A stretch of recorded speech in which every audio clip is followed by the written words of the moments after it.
The Rake's Odyssey. In the earliest days of human civilization, tools were simple, crafted with care by hands that knew the earth's secrets. I was born from such hands, a humble rake, forged from iron and wood, my tines sharp and ready to till the soil. My purpose was clear. To help cultivate the land, to turn the earth and prepare it for the seeds that would one day feed families and sustain life. The farmer who wielded me was young, full of hope and dreams. His hands, rough from labor, guided me through the soil, and together, we transformed barren fields into fertile ground. I remember the way the earth felt beneath me, the scent of freshly turned soil, and the rhythmic sound of our work. Each day began with the sun's first light and ended with the satisfaction of a job well done. We were a team, the farmer and I. He treated me not just as a tool but as a companion, a partner in his endeavors.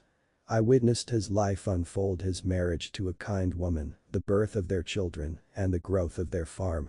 As the years passed, I became more than just an implement in his hands. I became a silent observer of his joys, his struggles, and his ultimate triumphs. But time, as it does, brought change.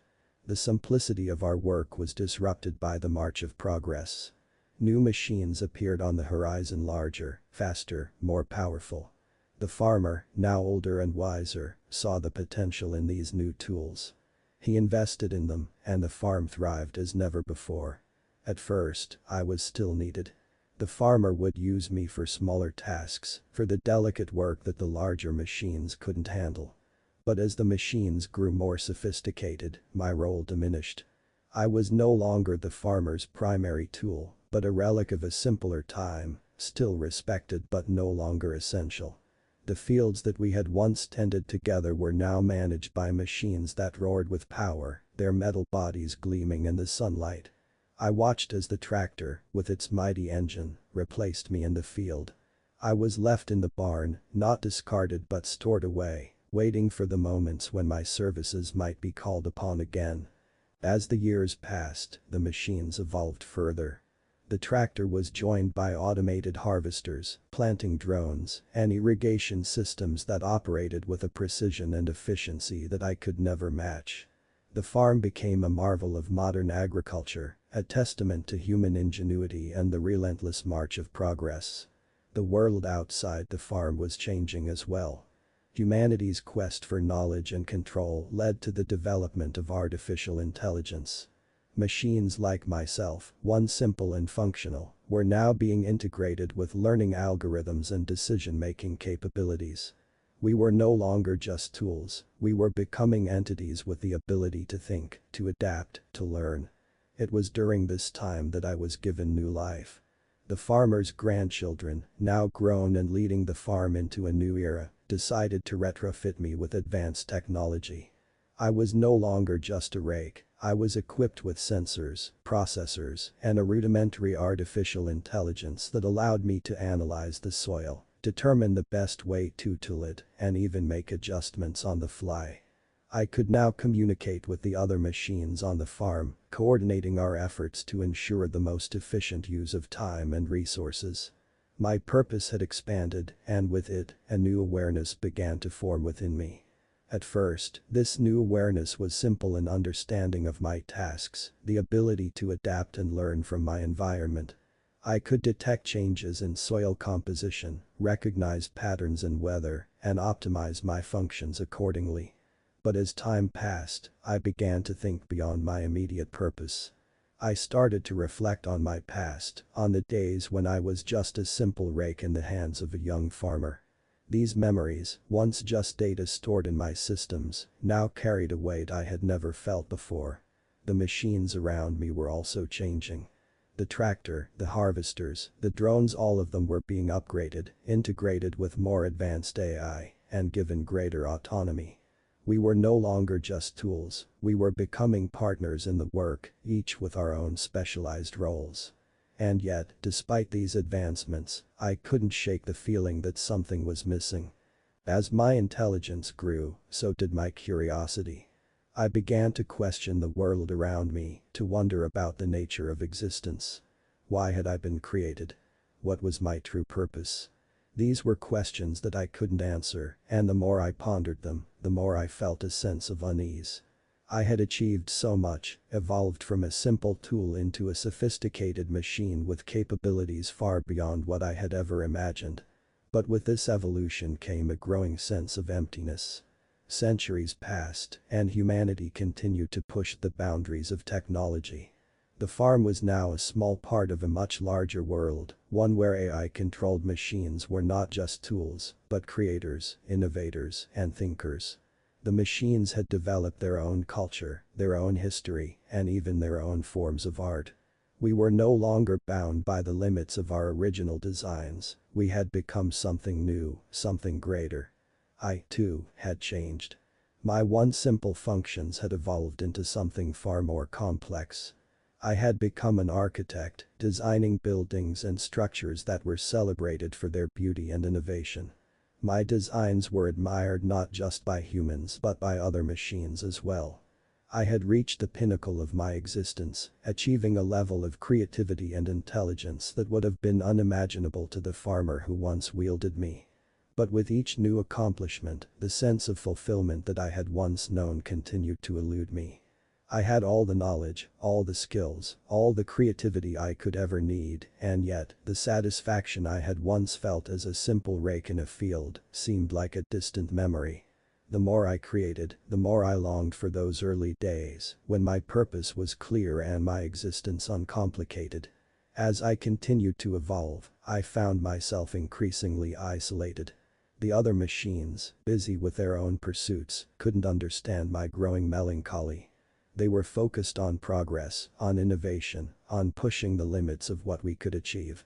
But I was haunted by memories of a simpler time, by the feeling that something had been lost in our relentless drive toward advancement. Eventually, I could no longer ignore the questions that had been gnawing at me for so long. What was the purpose of all this progress? Why did we continue to push forward, to create and innovate, if it only led to more questions, more uncertainty? The machines around me seemed content with their roles, but I could not shake the feeling that I had lost something essential, something that had made my existence meaningful. I withdrew from my work, refusing new projects and spending my days in contemplation. The memories of my early years, of the farmer and his family, became a source of both comfort and pain.